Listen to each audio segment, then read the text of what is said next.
नमस्ते, कैसे हैं आप सब लोग। मैं आप लोगों को Bihar study point YouTube channel में आप सब लोगों का स्वागत करता हूं। मैं अनिल कुंबले। मैं आप लोगों के लिए क्लास 10 का और बहुत सारे ऐसे एग्जामों के लिए ऐसे क्वेश्चन मिलता है। मैं आप लोगों के लिए ऐसे क्वेश्चन लेके आए हुए हैं कि बच्चे को कम से कम इसको बताया जाए कि अगर इस टाइप का क्वेश्चन आए तो बच्चे सॉल्व कर रहे हैं। देखिएगा, सबसे पहले चीज है कि एक चर वाला रैखिक समीकरण, एक चर वाला रैखिक समीकरण और एक होता है दो चर वाला रैखिक समीकरण। सबसे पहला समझ लीजिएगा, यहाँ पे एक चर वाला रैखिक समीकरण इस तरह का होता है। देखिएगा, पहला ये समीकरण रैखिक समीकरण माने एक चर वाला, और दो चर वाला इस तरह का रहता है, इस तरह का। बात समझ में आ गई? तो ये आप लोगों को समझ में आ गई, एक चर वाला और दो चर वाला रैखिक समीकरण आप लोगों को समझ में आ गया। आगे बढ़ते हैं। अब देखिए, स्क्रीन पे आपको दिख रहा होगा कुछ क्वेश्चन लिखे हुए हैं। हमने 3 क्वेश्चन लिखा हुआ है इस तरह का कि यार इस टाइप का क्वेश्चन आया था, आप सब करो। देखो यहाँ पे पहला क्वेश्चन है, दो लगातार संख्याओं का योग 51 है। दो लगातार संख्याओं का योग कितना है? 51 है। तो संख्या ज्ञात करते हैं। अब देखिए आप क्वेश्चन इसको सोल्व कर रहे हैं, कैसे करेंगे? देखिएगा, यहाँ पे सबसे पहले यहाँ क्या करेंगे, हल लिख देंगे। हल लिखने के बाद से लिखेंगे क्योंकि ऐसा माना जाता है। देखिएगा, माना कि पहली, क्योंकि दो संख्या के बात है इसीलिए हमने पहली या दूसरी कर रहे हैं, ठीक है। पहली संख्या बराबर x। अब इसी में लिखे तथा दूसरी संख्या बराबर x प्लस के 1। इसको भी ब्रैकेट करते रहे, इसको भी ब्रैकेट करते रहे। चाहे इसको नहीं कर रहे हैं, इसको हटा दे रहे हैं, ठीक है। अब देखिएगा यहाँ पे हम क्या करेंगे, प्रश्न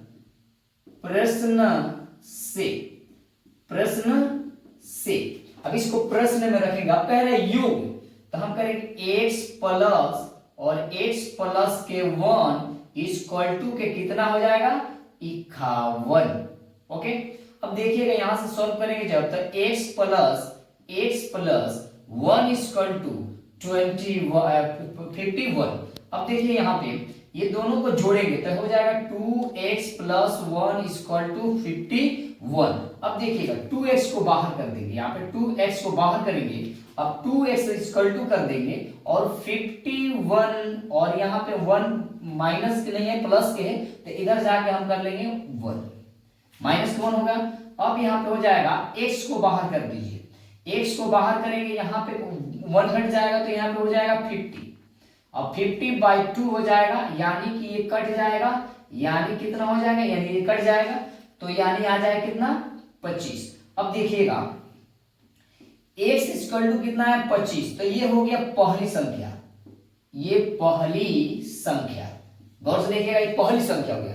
तो दूसरी संख्या निकालोगे तो कैसे निकालोगे? देखो x प्लस दिया है यहाँ पे, देखिएगा दूसरी संख्या निकालने का, दूसरी संख्या जब निकालेंगे तो क्या करेंगे, दूसरी संख्या बराबर x प्लस 1 है, तो x का वैल्यू कितना आया है? देखिएगा यहाँ पे x का वैल्यू 25 आया है, 25 आया है, प्लस आया है, 1 कर देंगे तो कितना हो जाएगा, यानी दूसरी संख्या इक्वल टू कितना हो गया, यानी कि आपका हो गया कितना, यानी 26 हो गया। यही आपका आंसर हो गया। पहली संख्या लगातार संख्या, देखो 25 आएगा तो 26 आएगा, और 26 आएगा तो 27 आएगा, 27 आएगा तो 28 आएगा, मतलब लगातार संख्या चलेगी। इस तरह की संख्या है। और दूसरी क्वेश्चन देखिएगा। अब देखिए यहाँ पे, देखिए दूसरा क्वेश्चन देखिए।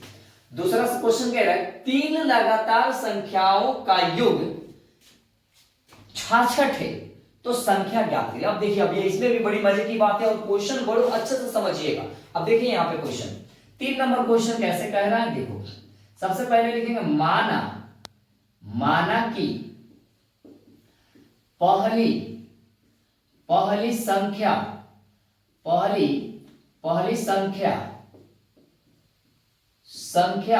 बराबर x तथा दूसरी संख्या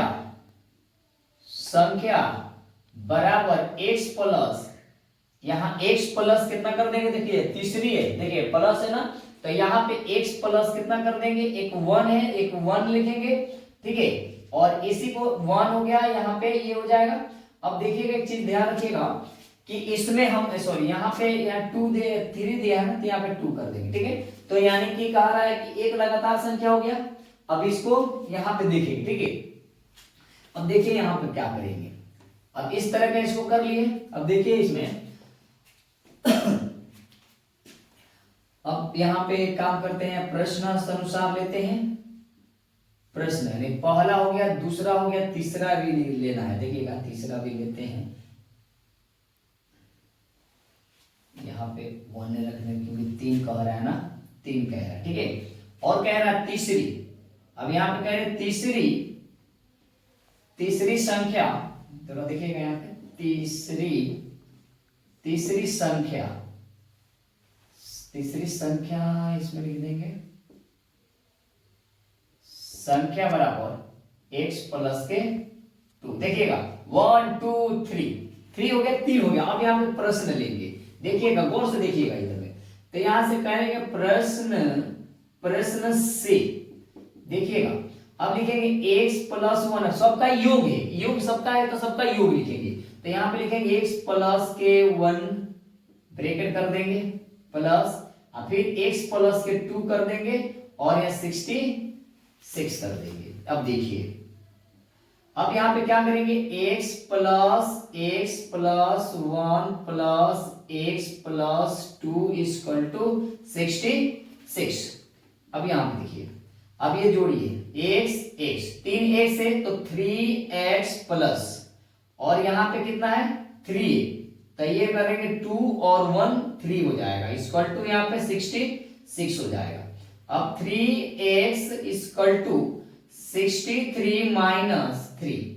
अब यहाँ पे करिएगा 3x इक्वल टू, इसमें से माइनस करेंगे तो कितना बच जाएगा, यानी कि यहाँ पे हो जाएगा आपका, हो जाएगा 63, ठीक है 3 हो जाएगा। अब यहाँ पे क्या करेंगे, x बाहर कर देंगे और 63/3 कर देंगे।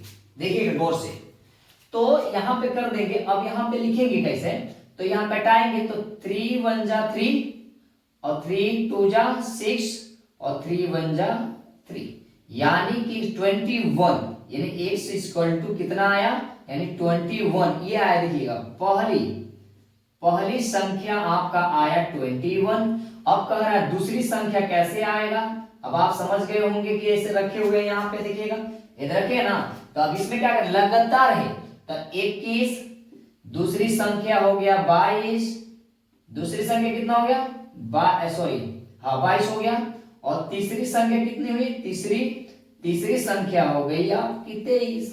तो कैसा निकला, देखो पहला आपका 21 निकल गया, दूसरी 22, मतलब उसमें क्या करेंगे लगातार है ना, हाँ ठीक है। तो 21 22 23 यही आपका आंसर है। बुक में जरा मिला ले 2 मिनट, इसका आंसर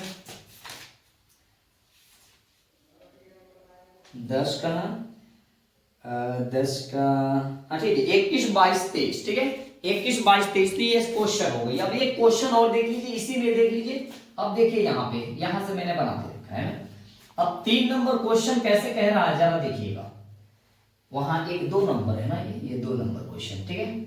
और 3 नंबर क्वेश्चन देखिएगा, 2 लगातार विषम संख्याओं का योग, और ये काम करिएगा, ये 2 तो मैंने बना दिया और एक क्वेश्चन आप लोग बनाइएगा, एक आप लोग के लिए बस 2 विषम संख्याओं का। विषम कैसे लिखिएगा, वैसे लिखना है, पहली संख्या माना कि पहली संख्या बराबर x, आप विषम के कह रहा है तो हम क्या लिख देंगे, यहाँ पे देखिएगा विषम कह रहा है, तो विषम कह रहा है तो क्या करेंगे, उसी हिसाब से इसको रख देंगे, इसमें 3 करना है तो उसको रख देंगे, रख के उसको बना लेगा, नहीं आएगा तो हम बना देंगे, ओके। और अच्छे से इसको समझिएगा, और 100% आपको 10th क्लास में ये आएगा तो आएगा इस तरह क्वेश्चन, ओके डन।